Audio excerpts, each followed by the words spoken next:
Hi, everyone. Welcome back to the Under One Roof podcast. I'm here at Fifth Color Studios with Ashley and Pat. Hey, guys. Wagwan. All right, let's dive into it. All right. White Claw is partnering with Netflix for a murder mystery game called Crack the Claw. So the campaign features an ad spot and a social media activation to promote the new game. The game challenges players to hide their identity as the killer and keep others convinced that they're innocent. Included in the game are a moderator script, rules, and then 10 cards serving both as the identity markers for the players and coasters for White Claw. So they kind of go hand in hand. The social media activation started on December 14th, where consumers can try and answer 7 riddles posted on White Claw's Twitter and Instagram for a free chance to win the game and get shipped to them. The game is now purchasable while supplies last, so pretty limited supply. What do you guys think about this campaign for White Claw kind of partnering with a game? And how does it fit into their brand or audience? And what's kind of missing in your mind, if anything? I actually don't see anything that's missing in this instance. They have the partnership down with Knives Out and Netflix, which is great. They have the timing down. People have more time right now to actually play games around the holidays, and they have the target down. So according to Statista, Gen Z and millennials are the top 2 generations to actually find board games more enjoyable. Oh, wow. Other generations, older generations, definitely do not find it as enjoyable, which I think is interesting. Yeah, I find that accurate. My dad would rather do anything but play a board game. Yeah. But I love it. Game night. Yeah, so it's always. really hitting the right target for them. Yeah. What I like the most is that most seltzers die off in the winter, like the lower seltzers. Mm-hmm. So I feel like White Claw is separating themselves in the winter with another campaign. I feel like they're one of the most popular seltzers already. So this is kind of like widening the gap a little bit. Like, let's link up with a board game and other things and enhance our lead a little bit. Whereas someone like maybe like Simply Lemonade, like we talked about, feels like a summer drink, and they're just waiting on this Midwest winter to be over so they can take back over the country. And White Claw is like, okay, let's get all these campaigns in while all these other seltzers have to wait until the summer. Yeah, that makes sense. Yeah. I think it's interesting too because our current client, Carbless, they're in this space and they did something similar in the past too, where they did game days and game nights, like really trying to tie into gaming, whatever kind it might be. Right. It's a really natural thing to drink and play games at the same time. Yeah, absolutely. It's hard for those brands too because a lot of their branding and their look and feel is super summery, like you said, bright colors. You think of White Claw, the Wave, even Carbless has really bright, fun colors. So it's important for those brands to kind of tie in to those off seasons as well and like make a push. So I agree. I think it's this campaign is great for 2 reasons. Tying the alcohol industry with a game night, they go hand in hand, quite honestly. And my friends love it. I love it. Something we do all together. The timing of the campaign also super interesting as we approach the holiday season. So not only is it not the summer, but it's also the holiday season where grocery and liquor purchases increase immensely. Yeah. So while White Claw is still among like the most popular, hard seltzers of them all, increased competition is always a threat, and it's a very crowded market. So yeah, I was actually curious about that because I was wondering if maybe this is like a tactic to keep a stronghold on the market. So White Claw makes up about 45% of the market, and their closest competitors Truly at about 17%. So, I mean, they really do have quite a hold, right? Like almost 50% of market. Yeah. And one thing I found super interesting was canned cocktails like our client Carbless and other beverage alternatives to that malt liquor are really slowing down this hard seltzers kind of drive in the market. So kind of an interesting, obviously, not only is it crowded, but there's these other alternatives coming in that maybe are more appealing to consumers. Yeah, I feel like that's White Claw's biggest competitor, not any seltzer or other drink. It's just the fact that people might try these other drinks if they don't push White Claw. Because that's the biggest thing. Like the first time I had Carbless, I was just like, I would have never tried this if I didn't work at this company. And now it's like, if I see a Carbless, I'm getting Carbless. Yeah, for sure. 100%. But that was always their, differentiation was like the taste. What did they say? Taste to, or product to the lips, or liquid to lips. Liquid to lips. Oh, that's nice. Yeah. It's like if someone tries it, they will realize, you know what I mean? How good it is. How amazing it is. I mean, and that's true. And that's like, I feel like as if we're in White Claw's meeting right now, we have to say, how can we make sure this customer doesn't taste Carbliss, this customer doesn't taste the new Truly. Let's really push it. Let's make sure our fans that are loyal right now, let's give them something else to get. Right. Now, Like a movie, Yeah. tie it together with Mhm. a famous movie that, Right. when you think of Knives Out, you might think of the White Claw game as Yeah. well. exactly. Definitely. Yeah. Yeah. And again, there's obviously they have 45% of the market, like Ashley said, but there's 55% of the market that White Claw is not their number one. So Right. maybe they, hey, truly, hey, I tried this White Claw really quick, and I really like White Claw. So there's people that, that White Claw is not their number one, and this could, take Mhm. that over. Yeah, for sure. All right. So a new, yet not so new movie is making a big splash right now. Avatar: The Way of Water came out on December 16th, and it's been a decade since the original movie. It took the world by storm, and now they're at it again. So Avatar: The Way of Water was specifically marketed as the motion picture event of the generation. And the marketing team behind this movie is working to do just that, with immersive activations across the globe. The movie's marketing has taken over cities in big ways, including being played on over 40 screens in Times Square. And this is actually like a 3D immersion in Times Square, which is super cool. The Venice Canal was lit up blue to represent the luminescent waters in the movie. And there were similar activations in LA, Las Vegas, Niagara Falls, Australia, and Shanghai. And that's not all. The movie also partnered with big brands like Amazon with their Amazon Echo, Snapchat, Mercedes, and Kellogg's. So I want to know what you guys think about the splash Avatar is making with their marketing. Are they on track to be the motion picture event of the generation? Yeah. I mean, it's funny. So as big of a Disney and as a Pixar fan as I am, I was never super into Avatar. I was 11 when the first movie came out, and so I'm not sure if the plot or the style maybe really resonated with me. However, since I've gotten older, Disney, Walt Disney World, has also introduced the world of Avatar in Animal Kingdom. So they built the whole world. And then their signature ride is called Flight of Passage. So not only like walking into the world, is it just like, again, like you said, you're immersed. It's kind of like an activation. You're just immersed in this world and you're like, this is interesting. And then the Flight of Passage, which is kind of their signature ride there, you fly, I don't know if you guys have been, but you fly on a banshee, which is one of those like dragons. Yeah. So it feels like you're kind of on a motorcycle, but then of course it's Disney, so they go all out on everything. The banshee is breathing between your legs. So you literally feel like you are flying.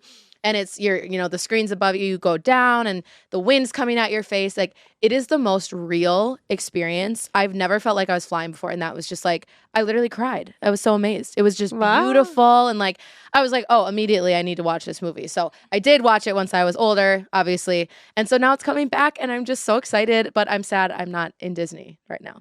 But I know. Needless to say, I love the idea. I think the activation, I mean, it's such a Pandora is such a beautiful world that they have a lot of opportunity with this activation stuff. And I think it can impact a lot of people and get their attention.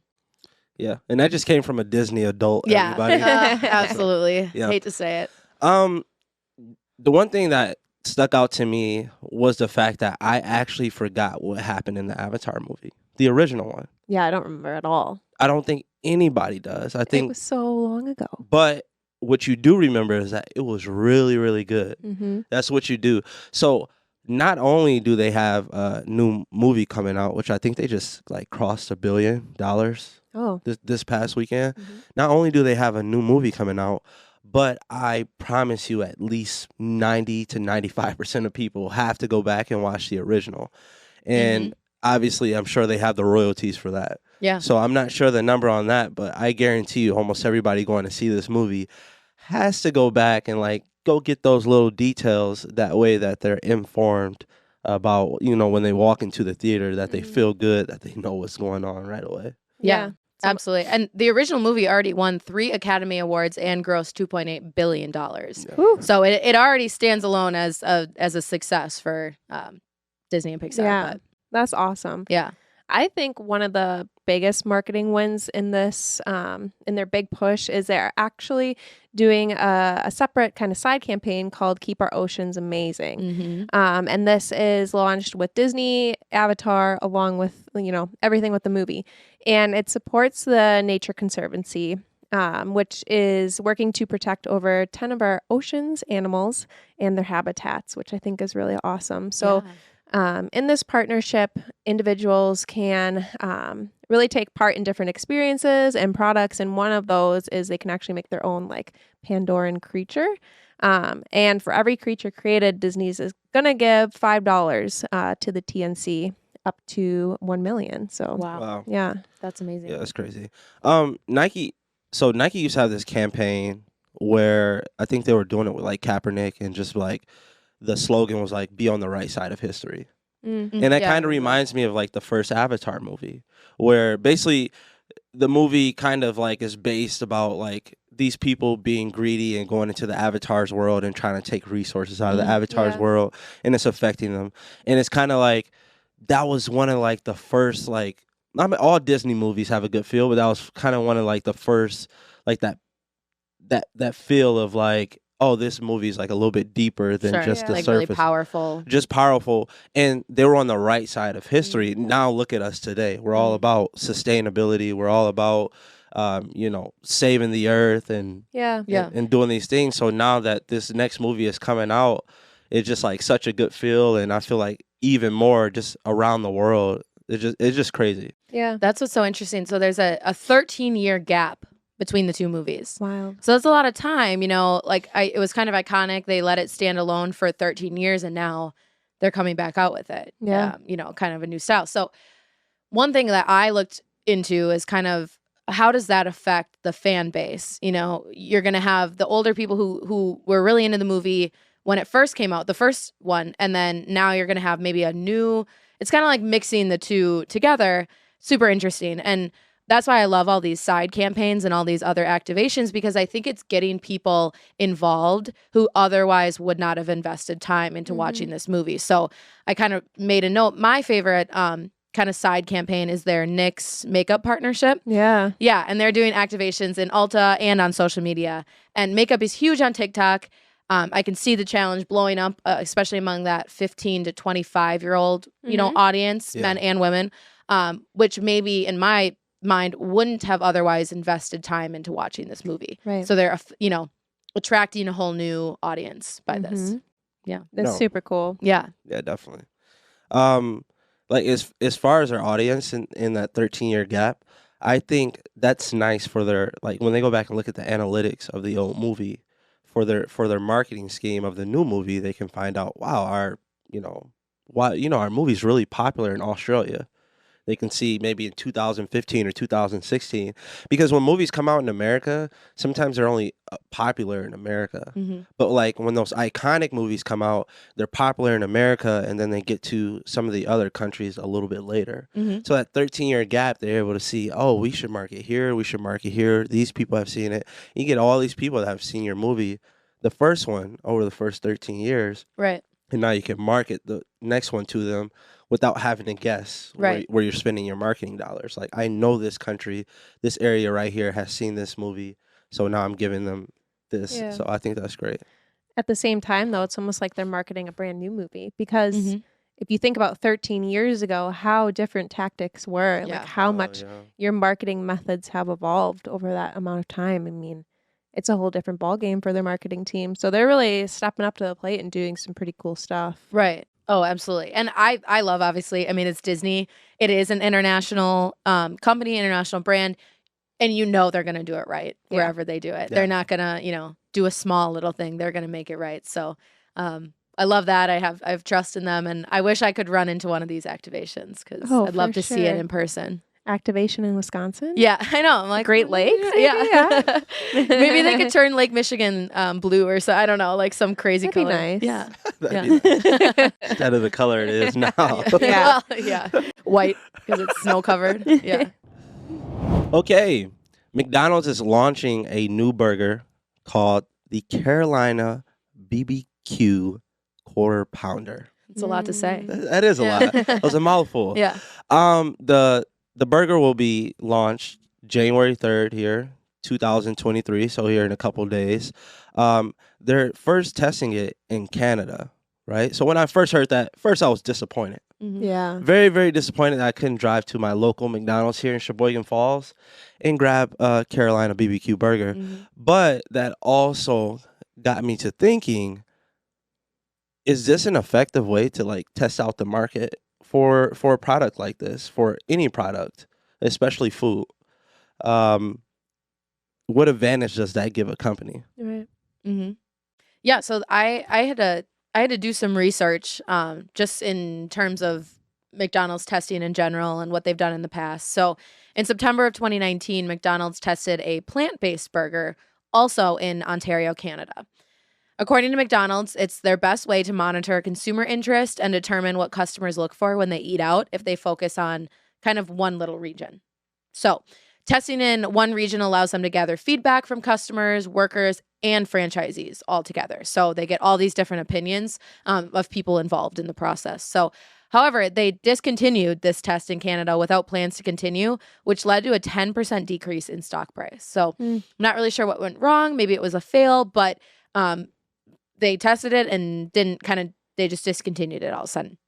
There were additional tests of a similar plant-based burger in Australia then, so a whole nother country.